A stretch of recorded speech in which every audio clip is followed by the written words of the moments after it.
Så er S22 ude at køre før kl. 22, og ja, den gør det jeg beder om. Så, og lyset virker. Jeg har tiltet det meget fremad.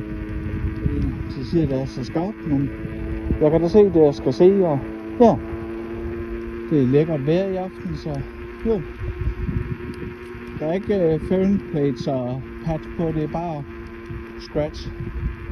Jeg skal lige se om den reagerer, som jeg får mod. Og ja, det gør den.